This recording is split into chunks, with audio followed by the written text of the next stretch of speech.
Nobody wrote them down. They didn't have to.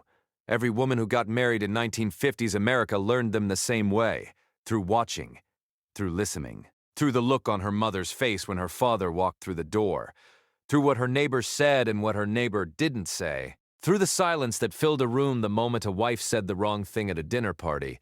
These were the rules, unspoken, unchallengeable. And they shaped the private interior of millions of American marriages, some of them quietly beautiful, and some of them quietly devastating. Today, we're going inside that world, not to romanticize it, not to condemn it, but because the truth is always more interesting than the legend.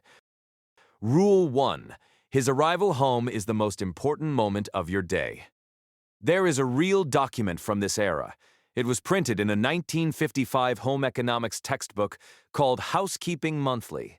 You may have seen it shared online.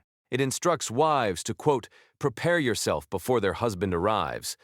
Touch up your makeup, put a ribbon in your hair, be fresh and cheerful.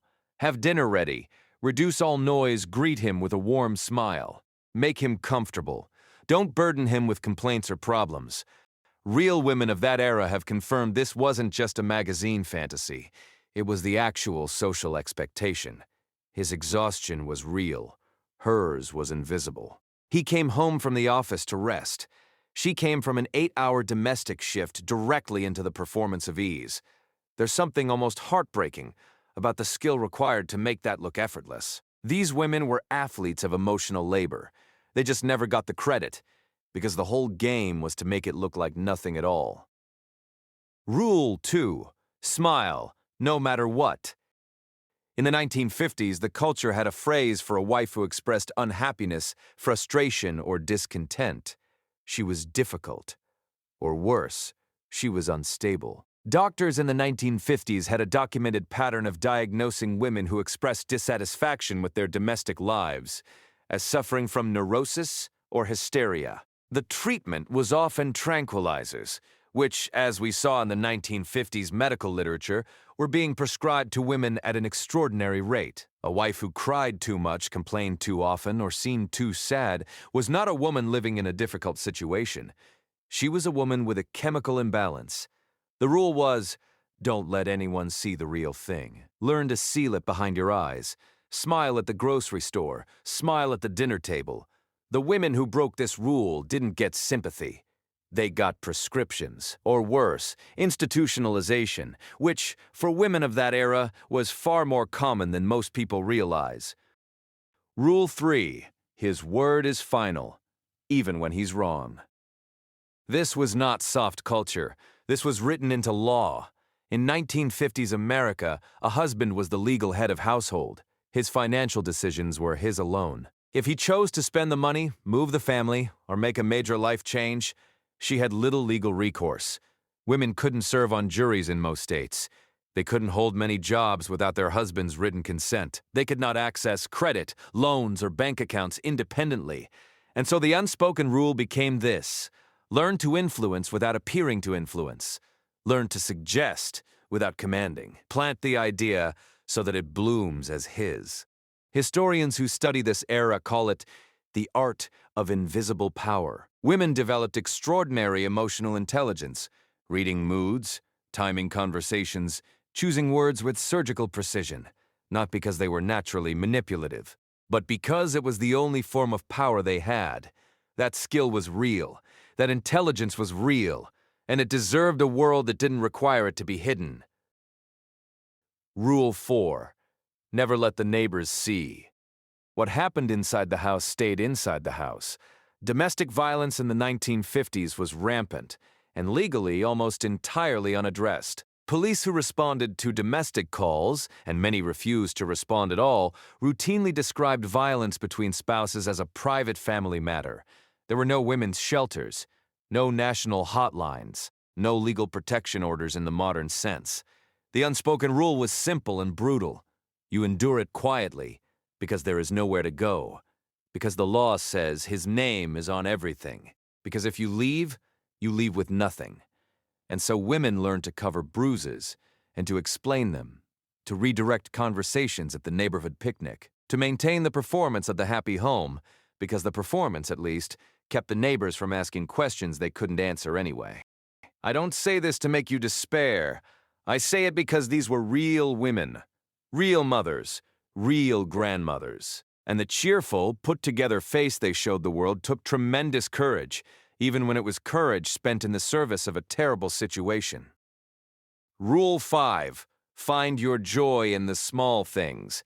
It's the only joy you're allowed. Here is the part that the Tradwife content accidentally gets right. There was a real and genuine beauty in the domestic world these women built, the particular satisfaction of a perfectly set table, the smell of something baking at 4 p.m., the ritual of a well-kept home. Many women of that era, and oral histories confirm this, did find real meaning in that world, did find love in their marriages, even complicated ones, did feel the warmth that the photographs capture. The tragedy isn't that the joy wasn't real. The tragedy is that it was supposed to be enough, that a woman was handed this domestic world, these small, genuine pleasures, and told, this is everything. This is all you are allowed to want. That if she found herself staring out the kitchen window at 2 p.m. on a Wednesday, not sad exactly, but hollow, there was something wrong with her and nothing wrong with the arrangement.